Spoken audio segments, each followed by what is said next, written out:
Hi, I'm Maya, and I live in an off-grid house at Sacred Roots Herbal Sanctuary in West Virginia.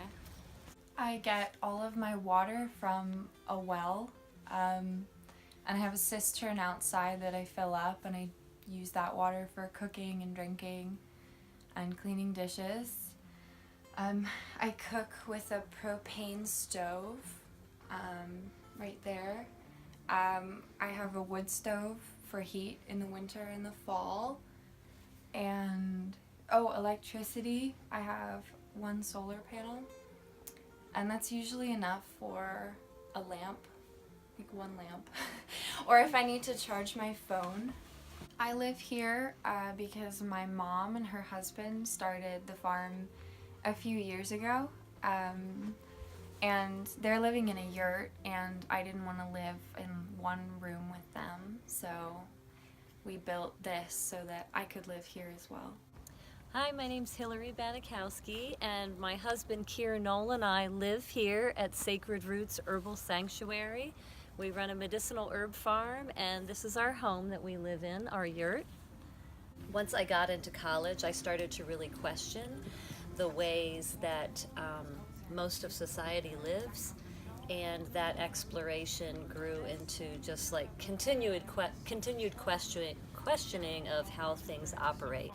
So I was very interested, have always been interested in plants, but didn't grow up with a garden or anything like that. And about, I would say, 10 or 15 years ago, 10 or 15 years ago, I had really bad allergies, and I used to have shots and inhalers and allergy medicine and you name it, and it made me feel horrible.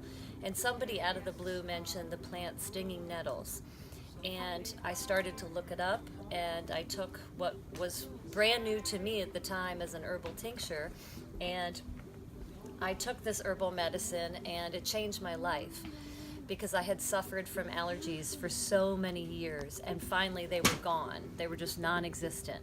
So I started learning more about the plants. I started buying more of these plant tinctures, and then I started growing my own food. And once I started growing my own food, I thought, well, if I can grow my own food, I can grow my own medicine. Why would I buy it at the store? So that passion kind of grew into a livelihood, and then I started to teach others because I really like to empower people to learn how to do things for themselves. And so I went from a quarter of an acre, teeny tiny backyard where I just had raised beds and potted plants, but I was still teaching classes on how to make medicine and growing my own and selling it. And then we ended up moving here, and just decided that we really wanted to leave society as much as possible. So we came here and started an herb farm. So basically we've been here almost 3 years now, and we've been building infrastructure bit by bit as we go, and our Sacred Roots Herbal Sanctuary has continued to grow. We teach classes and events. We teach people how to grow and harvest herbs and make medicine. We offer garden tours. We offer internships for anybody that's interested. And so, yeah, we love living off-grid. We have no electric bill, and we have no water bill. And we like living really simply, and it does require a lot more work. But we have the time to be able to do that because we do choose to live with less, so we don't need a lot of money that most people think they need.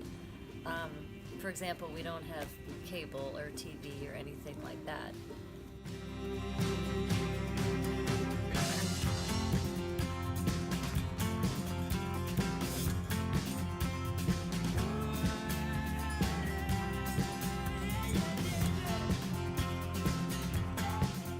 So one message that I want to send to people is that it's wonderful if you can live in harmony with the earth, but I just want to shed some light on the romanticism behind having a farm and having land and doing your own thing and doing all these off-grid things. We love it, and it's wonderful, and it's a huge, huge learning experience.